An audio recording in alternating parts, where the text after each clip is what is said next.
yang menarik adalah sebenarnya sebelum putaran nasional ini ada beberapa tim yang harus diganti. Betul. Lantaran mundur. Ada beberapa tim ya di situ. Kalau nggak salah ada sekitar 3 lah ya. 3 tim. Iya. Ada IPG Kaladium. Iya. Terus ada apa lagi? Enggak. Yang digantikan itu adalah Depok City FC. Iya, Depok City FC. Dodos FC. Dodos FC. Satu lagi Sakulirang.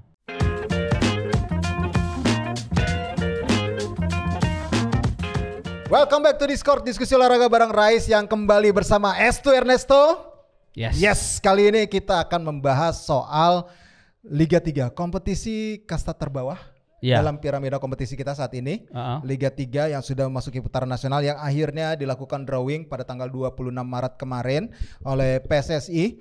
Karena Liga 3 ini bakal dimulai pada April ya? 29 April sampai 8 Mei 2024 rencananya. Betul. Jadi nantinya di sini tim-tim akan berebut tiket, kalau gue nggak salah ada 6 tiket 6 ya? Yang bakal promosi ke Liga 2 musim depan. Jadi drawing ini ada 80 tim yang lolos ke putaran nasional gitu. Nantinya dibagi 16 grup, ada 16 tuan rumah, semua tuan rumah ada di Pulau Jawa. Pulau Jawa, betul. Jadi Tangerang, Persikota waktu ini tuan rumahnya gue bacain aja ya. Tuan rumah itu ada Persikota Tangerang, Persipasi Kota Bekasi, kemudian Persika 1951 Karawang, Persika Subang, Dejan FC, terus Persigar Garut ya Dejan FC.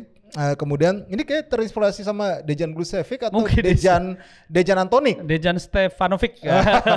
Oke, terus Persigar Garut, PSG Ciamis, Persib Pekalongan, Persiko Kudus, PSDB Demak, Persiba Bantul, HWUMY, Persibo Bojonegoro, Persekapas Pasuruan, Persidikap dan juga NZR Sumbersari. Jadi itu tim-tim yang akan menjadi tuan rumah.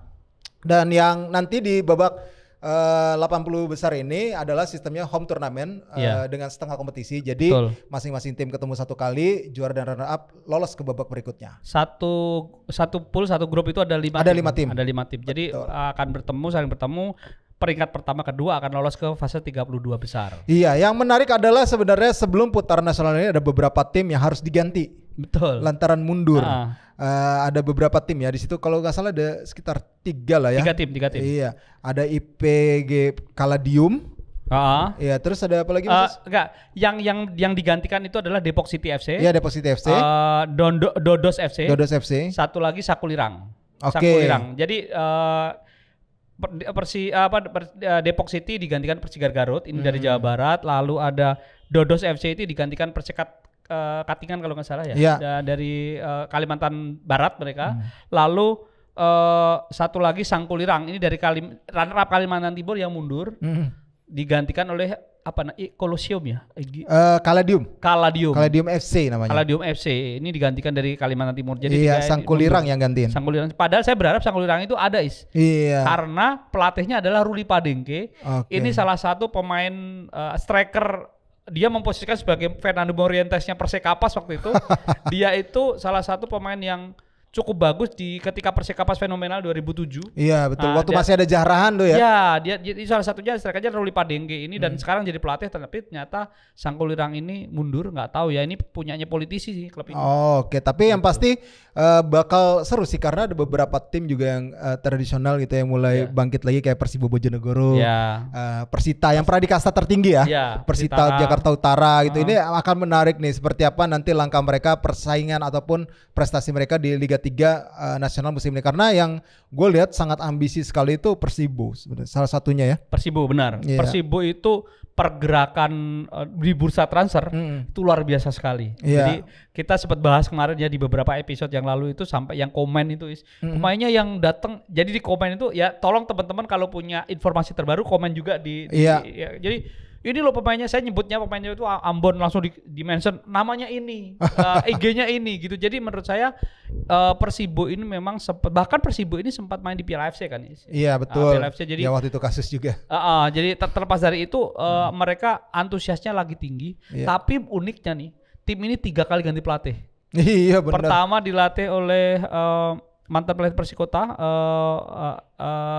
yang sempat dilatih mantan pelatih Persikota, lalu pindah ke Iwan Setiawan. Iya betul. Saya pikir Iwan Setiawan awet ya. Ternyata digantikan oleh Iputu Gede. Dan Iwan Setiawan pindah ke PSB Langsa. Oh, oke, balik lagi ke Aceh lagi ya berarti ya. Dia jadi pelatih untuk Liga 3 Nasional PSB Langsa. Jadi menarik sebenarnya bursa-bursa transfer ataupun kiprah-kiprah dari klub-klub ini, karena gue baca di sosmed juga ya gitu. Ternyata atensinya gede juga loh. Gede. Fanatismenya juga masih tinggi, terutama untuk klub-klub ya kayak Persibo, Betul. Persitara, terus mungkin klub-klub lain juga ya. Dan perlu diingat, nggak cuma antes soal prestasi. Nih, kenapa saya pakai jersey ini? Ini jersinya Persikomet. Ini nggak lolos nasional. Ini Persikomet tuh apa? Persatuan Sepak Bola Kota Metro. Kota Metro tuh Malang. Lampung. Oh, Metro Lampung ya. Metro Lampung. Ini tim ini dari 99. Ini salah satu penjualan jersinya cukup bagus ya. Maksudnya cukup tinggi. Artinya sebenarnya Liga 3 ini bisa di-create dengan baik karena kita tahu Persedikap dengan brand Notonya itu penjual t-shirtnya itu sempat dibahas di pertisetan perjersian dunia gitu. Karena bagus gitu. Nanti coba saya kasih insertnya ya, jersinya Persidikap Kabupaten Kediri. Belum lagi beberapa tim yang lain yang tidak lolos tapi bagus gitu. Secara penampilan mereka. Nah, kita tahu ini nih Kota Metro ini taman ini. Iya, taman di Lampung Lampung Merdeka, ya, Taman Merdeka. Di Metro gitu. Jadi artinya sudah mulai ada pemikiran-pemikiran bahwa tidak sepak bola yang lapangan pelatih dan pemain ya. Iya, betul. Tapi klubnya, manajemennya mulai menggarap sisi lain yang bisa menjadikan pemasukan tim. Dan ini menurut saya sesuatu yang bagus di ekosistemnya yang diperbaiki. Memang nanti mungkin perangkat pertandingan segala macam gitu. Iya, ini jadi ajang promosi juga bagi apa ya, kota-kota yang memang tempat klub itu berada gitu. Betul. Promosi tempat-tempat historicalnya kayak Taman Merdeka ini gitu, tempat-tempat ikoniknya akhirnya dipromosin di jersey. Ini sesuatu yang unik, jadi orang pengen tahu nih seperti apa sih Taman Merdeka, terus pengen ke sana gitu, terus seperti apa klub ini gitu. Tapi memang itu adalah sisi-sisi yang menarik dari Liga 3 yang masih amatir.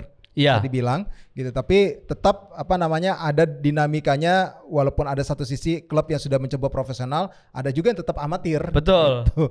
Jadi memang tantangannya adalah dari klub-klub amatir ini, karena mereka langsung berstatus berubah dari ke Liga 2 itu langsung profesional. Jadi sebenarnya harusnya ada masa transisi lagi. Nah, itu yang mereka siapkan gitu loh. Betul. Jadi ada waktu harus mereka dikasih kesempatan, diberikan pembekalan gitu ya. Itu karena yang terjadi adalah kemarin Liga 2 aja banyak yang belum gajian sampai sekarang bahkan. Ini menjelang Lebaran, pemain-pemain belum gajian, menunggu gaji, dan ini menurut saya sesuatu yang masih miris sekali di persepak bolaan kita. Bahkan 3 tim teratas yang promosi ke Liga 1 belum siap stadionnya. Nah itu kan menjadi masalah juga infrastruktur. Jadi ini memang sebenarnya kalau bagi tim-tim yang akan dari Liga 3 akan beranjak ke Liga 2 ya pasti harus lebih siap lagi secara finansial. Kemudian infrastruktur juga, SDM-nya juga harus lebih siap gitu loh. Jadi mereka nanti tidak sekedar numpang lewat. Karena itu syarat sahnya klub licensing ya. Iya, betul. Itu di antara 5 klub licensing itu adalah 3 yang terpenting juga gitu loh. Nah, berbicara dengan wakil-wakil dari dari putaran nasional ini, Kalteng nih. Adalah provinsi lama yang tak melaksanakan Liga 3 selama 2 musim ya. 2 musim. Terus Maluku Utara musim ini tanpa Liga 3, tapi wakilnya dari musim lalu Morota United. Jadi memang ada jatah ketika Covid kemarin. Bukan Covid. Liga 2 dihentikan sama Liga 3 dihentikan, tapi udah ada beberapa asprof yang menggelar kompetisi Liga 3. Jadi sebagai bentuk apresiasi, PSSI tetap juara yang musim 2022-2023 yang asprofnya menggelar itu dapat jatah untuk lolos ke putaran nasional tahun ini. Karena kan kemarin dihentikan tuh Liga 3 yang musim lalu ya. Iya, karena ada tragedi Kanjuruhan itu kan. Iya. Nah, akhirnya Morota United ini, walaupun Maluku Utara tidak menggelar kompetisi pada musim ini, Morota United tetap dapat jatah dari musim lalu. Jadi jatah itu tidak hanya juara sebenarnya, tergantung slotnya juga, karena misalnya Jawa Barat mereka mendapatkan jatah paling tinggi 10. Jadi di musim lalu mereka 1, 2, 3, 4. Jadi musim ini 6, musim lalu ada 4. Yang menarik adalah juaranya sama, Persipasi. Tapi kalau bicara PSSI Jawa Barat, dan kita juga kenal ketuanya ya Pak Tommy, ini memang saya salut banget.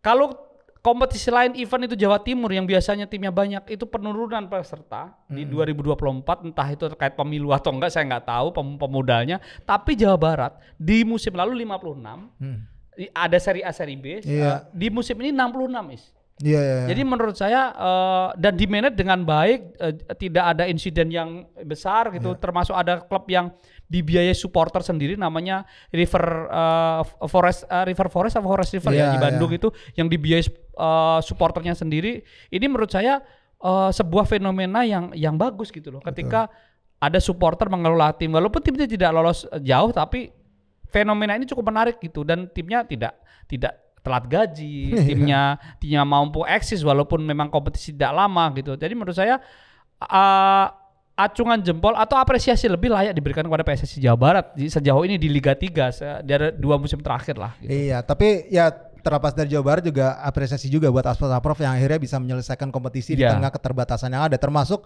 yang paling mendadak adalah Asprov DKI Jakarta. Belum ada kepengurusannya, masih PLT, ya kan? Tapi akhirnya bisa terlaksana juga lah, walaupun banyak tekanan sana sini, kritik sana sini, kongresnya belum jadi juga. Kapan Mas Eko? Tapi yang pasti DKI itu kan November mau jadi, nggak jadi, Januari mau jadi, akhirnya baru Februari kan gitu. Iya benar, tapi yang pasti akhirnya bisa terselenggara semua dan ada wakil semuanya, sampai Papua pun ada ya. Papua ada, ya mudah-mudahan Liga 3 ini bisa berjalan dengan baik, tidak ada insiden yang merugikan. Betul. Tetap berjalan secara sportif dan fair play, karena itu paling penting di Liga 3 karena selalu jadi sorotan. Hal itu ya. Ya, jadi dari 80 tim yang lolos itu sebenarnya 81 tim ya. Tapi satu tim di grounded akhirnya. Jadi itu dari Kaltara. Jadi Kaltara itu provinsi baru yang menyelenggarakan kompetisi. Betul. Tapi mereka mendaftarkan 6 tim di musim 2023-2024. Tapi giliran sudah mulai 4 tim mundur. Jadi tinggal 2 tim. Ya 2 tim itu yang menang adalah Bulungan ya, Persbul ya. Iya. Persbul Bulungan menang tapi tidak ngalahin Kaltara FC kalau dicoret akhirnya. Iya. Karena secara kompetisi tidak memenuhi syarat. Iya, dia cuma 2 pertandingan. 2 pertandingan aja, jadi tidak memenuhi syarat, dan itu menurut saya juga kasihan juga. Terus ada NTB ini pesertanya cukup banyak di musim ini. NTB itu pesertanya hampir NTB itu ada 25, tapi yang lolos cuma 1. Persoalannya adalah mereka tidak menggunakan fasilitas yang disiapkan secara online oleh PSSI yang namanya Siap. Iya, itu membuat mereka akhirnya kuotanya cuma 1. Jadi itu mereka harus manual. Jadi menurut saya ke depan belajar dari kesalahan-kesalahan itu, Asprov juga harus belajar. Tapi apapun ini menarik sekali, Asprov mulai aktif di sosial media misalnya, mengabarkan seperti itu. PSSI Jawa Tengah, Jawa Timur bahkan punya web sendiri yang cukup representatif gitu. Jadi menurut saya tetap ada asa lah walaupun banyak masalah gitu. Dan yang menarik adalah di Liga 3 Nasional ini adanya klub-klub kampus. Klub-klub kampus ya. Di nasional kalau nggak salah ada 3. Yang lolos ya. Yang lolos ya. Di nasional itu ada HWUMY. HWUMY, terus ada Universitas Halu Oleo Muhammad Zamrun, UHMZFC lah pokoknya namanya itu. Itu Sulawesi Tenggara. Kemudian ada Surakarta FC. Unsa. Jateng. Jadi ada 3 tim yang lolos, walaupun ada juga beberapa tim kampus juga memang berada di Liga 3 Nasional ya. Kayak UNY. Kemudian ada UAD FC Jogja. Kemudian ada Undiksa ya. Undiksa FC. Pendidikan Ganesha di Bali. Itu Bali. Terus kemudian ada Cordova University FC dan PS Hamzam Wadi. Kemudian ada lagi PS Keluarga USU Sumut. Terus Kresna Unesa FC Jatim dan Trisakti FC Jakarta. Ini memang tim-tim kampus menarik sih melihat kiprah-kiprah tim-tim kampus. Tapi yang menarik juga PSHW UMY ini kan tadinya kan PSHW kan Liga 2 kan? Bukan beda. Jadi sedikit gue terangin ya. Jadi PSHW UMY ini sebenarnya sudah eksis dari 3 musim yang lalu. Memang UKM-nya sepak bola di UMY. Dia memang jadi gini, HW itu ada di mana-mana. Selama ada Waton ini Muhammadiyah ya. Ya, keselama ada Muhammadiyah pasti ada HM-nya. Jadi ini kayak underball sepak bolanya, kegiatan pramukanya segala macam gitu. Dan HWUMY yang degradasi kemarin itu beli dari Semeru FC. Dipegang HW Pusat. Terus degradasi hilang sekarang. Justru yang saya acung jempol adalah HWUMY. Salah satunya di awal-awal di 2 musim yang lalu manajernya adalah Mas Fajar Junaidi, penulis buku yang sekaligus dosen di UMY. Jadi menurut saya HWUMY yang di Jogja ini lebih eksis dibandingkan yang pusat. Dan dibangunnya cukup bagus banget. Termasuk ketika musim lalu mereka memakai pemain usia 40 tahun bekas PSIM, saya lupa namanya, angkatannya Rofik Ismanto gitu. Jadi dia dipakai pemain umur 50 tahun. dia dipakai di situ. Terus kalau musim ini pemain tertuanya adalah pemain dari Inter Kediri. Wawan Widiantoro, umurnya 43 tahun. Lalu NZS sebenarnya juga punya pemain senior umurnya 40-an awal, Suroso, bek Arema dulu. Jadi sebenarnya Suroso masih main. Bukan jadi pelatih ya? Jadi asisten tapi sempat main juga. Di NZR juga ada NZR, ya. Ada siapa? Sunarto. Ada juga Edi Gunawan di situ. Jadi sebenarnya ini juga panggung juga bagi pemain senior. Memang diperbolehkan ada 7 pemain senior di dalam satu tim. Nah, balik lagi ke soal kampus ya. Sesuai dengan namanya Jogja Kota Pelajar. Tim Jogja dari universitas itu ada 3. Ada 3, iya benar. Tapi NTB juga ada 2, Is. Jadi juga menurut saya ini bagian dari hal yang penting bagi bagi perkembangan sepak bola, terutama mahasiswa ketika mereka punya something yang baru dengan sepak bola dan levelnya nasional. Menarik sih, tim-tim kampus ini mau berkiprah sampai ke Liga 3 nasional. Karena biayanya tidak murah tentunya. Eskul, karena gue pernah ikut Liga Mahasiswa. Level DKI Jakarta lah. Kampus, karena biayanya tidak murah. Liga Mahasiswa itu gitu. Apalagi kalau udah Liga Nasional bicaranya ya. Betul. Ini kan lu berarti memberikan beasiswa ke pemain-pemain. Bisa jadi ada kayak gitu pasti kampus ada yang kayak gitu, kayak Perbanas tuh melakukan itu, Trisakti pun melakukan itu. Apalagi ya, Stay itu untuk futsal atau bola itu. Kalau UNJ kan emang dia udah atlet, basicnya memang udah ada biasanya jalur khusus. Tapi UNJ nggak ada tim di Liga 3. UNJ malah di Liga 3 nggak ada gitu loh. Kalah sama UNY ya. UPI pun Bandung kan lumayan sebenarnya di level kampus ya. Tapi dia tidak ada tim Liga 3-nya. Kalau gue nggak salah ya, nggak ada tim Liga 3-nya. Jadi memang ini suatu fenomena yang menarik. Ada kampus yang rela melakukan effort itu, melakukan pembinaan di level kampus bagi para mahasiswanya dia untuk bisa mengaktualisasikan diri di sepak bola. Hal yang menarik sih, patut diapresiasi di kampus-kampus ini. Ini sebenarnya produk, walaupun ini nggak produk murni kampus sebenarnya. Kita tahu Tulahu Abdul Musafri. Dia tuh datang dari Ternate ke sono lagi lah. Pokoknya dari Maluku Utara ke Jogja itu tidak untuk main bola. Memang sekolah. Dia itu sekolah di kayak STMD gitu lah, sekolah dalam negeri gitu yang di Jogja. Berharap dia jadi lurah pulang ke kampungnya, Is. Ternyata dia main bolanya bagus. Dia ikut klub-klub junior klub amatir di Bantul, lalu seleksi PSS 2002 atau 2003 itu dia lolos. Jadi bermula dari itu. Jadi sebenarnya ekosistem tidak hanya sekedar fun football, tapi sepak bola prestasi juga ada. Karena di level internasional ada Universiade. Nah, jadi dan di level nasional ada Pomnas sebenarnya. Jadi sebenarnya ini akan kalau dihidupkan lagi dan akan bagus. Contoh ini misalnya. Kampusnya Rais di ISIP atau kampus saya di UPN. Usahid, bukan ISIP. Lu Usahid. Sorry. Usahid misalnya. Sorry. Karena gue pikir ISIP. Nah, itu kan mahasiswanya banyak nih.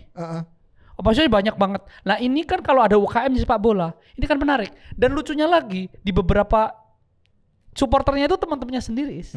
Dan itu sebenarnya udah jalan di basket, Is. Iya. Nah, maksud gua Jogja dengan 3 tim, NTB dengan 2 tim kampus. Ini menurut saya sesuatu yang harus digerakkan, dan ini PSSI kan kemarin barusan ke Makassar ya, ke universitas di Makassar untuk pelatih pemberian lisensi pelatih ya. Nah, ini kerjasama aja. Kan gampang, tinggal kerjasama aja. Ke Jogja mana UAD Ahmad Dahlan atau UMY atau UNY. Itu UNY aja. kan sering dipakai juga untuk training center Bener, timnas kan. Bagus banget stadionnya. Lapangannya sering dipakai juga ya. Mudah-mudahan sih ekosistem ini bisa terbangun dengan baik. Ada tim-tim kampus, bahkan ada tim-tim perusahaan juga sebenarnya. Ada instansi. Instansi banyak lah. PTPN. Ya, pokoknya banyak lah. Kepolisian itu bahkan ada 3 atau 2. Palembang tuh ya. Palembang. Tribarata itulah. Tribarata ada Bayangkara Sriwijaya, terus Mutiara di Papua ada kan 4 kalau nggak salah polisi. Jadi Adiaksa Farmel? Iya, Adiaksa Farmel juga Kejaksaan Agung ya. Kejaksaan Agung. Tapi yang pasti memang banyaknya pihak yang terlibat di Liga 3 ini menambah khasanah, menambah kompetitif sebenarnya. Jadi nggak murni dari klub yang memang jalurnya klub tradisional ya. Ya, betul. Gitu. Tapi dari akademisi ada, kemudian dari instansi ada.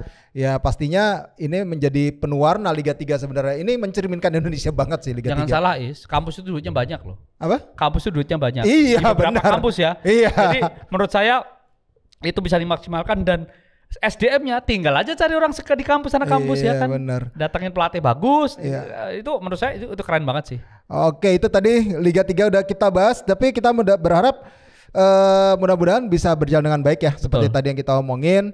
Kalau lo prediksi juara siapa? Gue nih ada beberapa yang kuat ya. Persiba Bantul, kemudian Persidikap mungkin. Iya. Terus timnya mana lagi ya? Ya pokoknya paling satu dari Papua sih mungkin. Wanal Brothers. Iya itu Wanal Brothers tuh kuat loh. Kuat. Itu kuat tim itu akademinya bagus. Iya. Kan pelatihnya si Salah itu ya lagi ya. Terus di akademinya yang pegang Rocky Putirai sebenarnya di situ. Jadi ini tim ini memang tidak berlatih full di Papua tapi ada di Bandung kan sebenarnya. Ini juga cukup punya potensi sebenarnya. Termasuk Persib Pekalongan. Iya benar. Itu punya potensi. Ya satu lagi Persikota. Oh iya Persikota. Persikota jangan dilupain. Kayaknya mereka pengen bangkit lagi juga sih. Pemainnya salah satunya si Aska itu ya, striker Aska Prilly masih di situ nggak sih? Prilly atau Konsina? Kayak enggak. Udah enggak emang? Kayak enggak sih, kayak enggak di situ. Waduh. Yang pasti masih ada Aska Fauzi yang levelnya Liga 2 sebenarnya. Oh iya, benar. Oke deh, mudah-mudahan Liga 3 bisa berhasil dengan baik. Kalian kalau ada yang punya prediksi ataupun jagoan kalian di Liga 3, sampai ini kalau ada info-info terbaru dari Liga 3 sampein aja di kolom komentar. Penting gitu. itu. Iya, karena kalian mungkin punya info, punya fakta menarik yang akhirnya nanti bisa kita bahas nih di Liga 3 ataupun pembahasan Liga 3 di episode berikutnya. Jadi terus komen ataupun terus follow sosial media dari Skor Indonesia, baik itu di X, Instagram maupun di TikTok, dan kita juga ada di Noise. Dan yang pasti Skor ID itu punya artikel banyak Liga 3. Yes. Nah itu. Oke, dengan demikian berakhir sudah episode kali ini. Gua Resatnan. Resto. Sampai jumpa lagi.